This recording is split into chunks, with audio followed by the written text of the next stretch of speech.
Settings. Accessing archive. Authorizing. Access granted. Accessing file.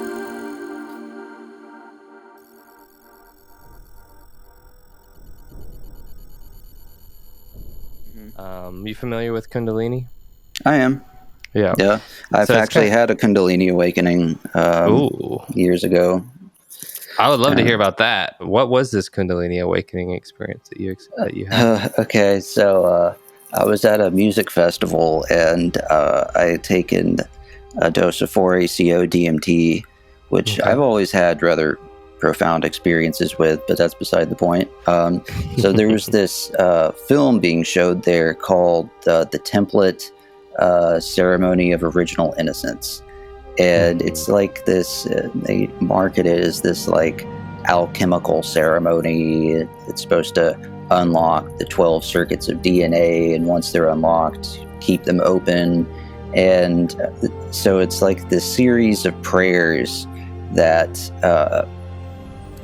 they're like doing while they show sacred geometry and like music that's supposed to like cleanse the chakras. But like as I'm watching this, like it was just the most beautiful work of art like I had ever seen, and I'm just sitting there just like openly just weeping. And it ends, and I'm sitting there thinking about just how grateful I am to be alive and everything. And I had this thought of, take this feeling that you have right now and focus on it and let it grow. And so I started doing that, and all of a sudden, like, my body just lights up. Like, I had kind of experienced Kundalini awakenings before, of like the ball of energy going up the spine and out the top of the head, but this was like somebody just turned on the floodgates. And at first I was like focusing on it and just riding this wave just upward and upward, and I got to the point where I was like, if I don't bring myself back down from this, I might not come back down from it. And so I eventually kind of like let it go and subside, and I was like, okay, that was weird. And so I'm sitting there, and it happens again.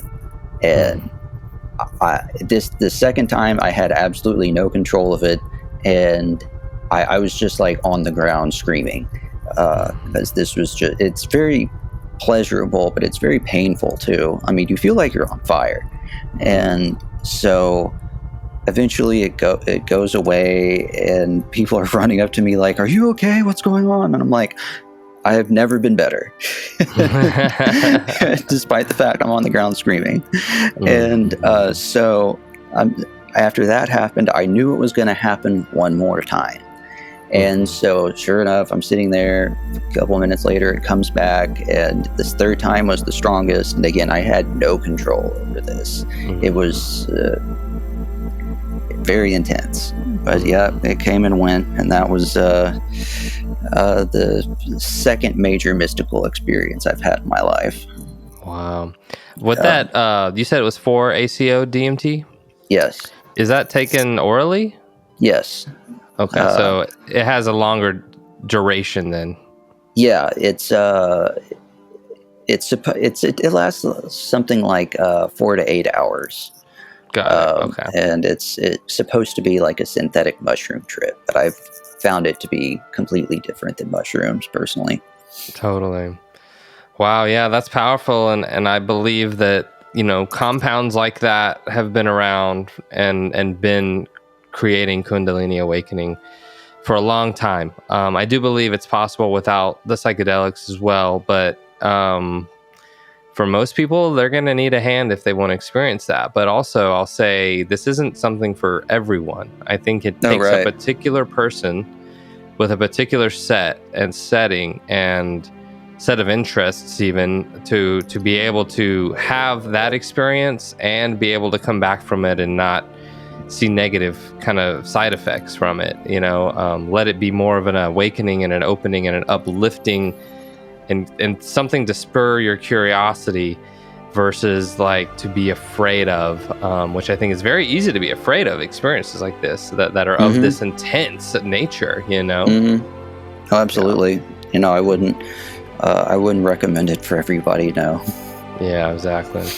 Yeah, I try to echo that in most of my podcasts because I love to talk about these things, but I also just know like we're kind of playing with fire a little bit on the edge of sanity, but you know, it's good. I mean, for a particular type of person on a spiritual path, trying to really understand like where they are and in that, where their karma is and what they're here to do to maybe lived in the deepest way they can. You know, these experiences certainly shed some light into that.